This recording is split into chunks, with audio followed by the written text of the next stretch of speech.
Homework చేసిరా? ఏం homework చేసిరు? ఇంగ్లీషు. ఏం చెప్పినా ఇంగ్లీషు? పదాలు రాయమని చెప్పిన కదా, పదాలు రాయమని చెప్పిన. రోజుకి ఎన్ని పదాలు రాయమని చెప్పిన? 10 కానీ 20 కానీ రాయమని చెప్పిన.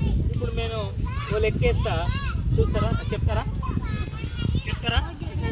చెప్తారా? చెప్తారా? చెప్తారా? చెప్తారా? మీరు పదాలు రాస్తున్నారు కదా, మీరు 400 పదాలు ఉన్నాయి అనుకుందాం. ఎన్ని పదాలు ఉన్నాయి? 400. రోజుకి 20 రాస్తే, రోజుకి 20 రాస్తే ఎన్ని రోజులు అయిపోతుందో తెలిసిన వాళ్ళు చెప్పండి, చేతులు ఎత్తండి. తెలిసిన వాళ్ళు చేతులు ఎత్తండి. ఓకే ఓకే ఓకే ఓకే, బాగా చెప్తున్నారు. ఎన్ని రోజులు అయితాయో చెప్పు యాదగిరి.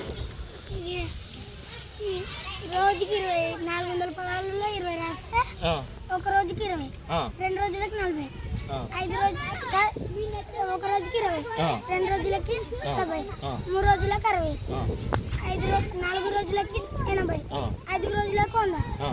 అంటే 5 రోజులకు 100 అంటే అట్టే 400 పదాలు అంటే 5 రోజులకు 100, ఇంకో 5 రోజులకి 100 అంటే 200, ఇంకో 5 రోజులకు 100, 300, ఇంకో 5 రోజులకు 100, 400. మరి రోజుకి ఎన్ని రోజులు పడుతుంది? 400 పదాలు కంప్లీట్ చేయడానికి 20 రోజులు పడుతుంది. రోజుకి ఎన్ని పదాలు రాస్తున్నావు? రాయాల్సింది ఎన్ని పదాలు రాయాలి? 20 రోజులు.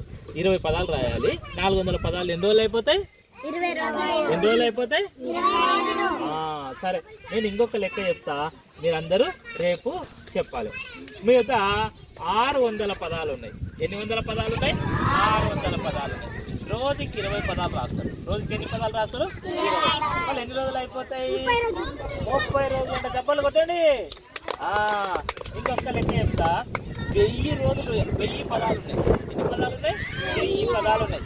1000 పదాలకు రోజుకి 20 పదాలు రాస్తే ఎన్ని రోజులు అవుతుంది? చెప్పలు బాగా రాస్తుంది. ఇట్లా భాగాహారం లెక్కలు, గుణకారం లెక్కలు కలిపి చేసుకోవాలి. తర్వాత లెక్కలు చేసేటప్పుడు ఎప్పుడు కూడా పేపర్ పెన్ను పెట్టే కంటే ముందర మన మైండ్లో బాగా లెక్కలు హ్యాపీగా చేసుకుంటూ పోవాలి. ఇట్లా చేసుకుంటూ పోతే మన మైండ్కు బాగా పని వచ్చి మన మైండ్కు మేత అనేటువంటి కార్యక్రమం కింద చాలా లెక్కలు మనం చేసుకోవచ్చు. బాగా చదువుతారా? బాగా చదువుతారా?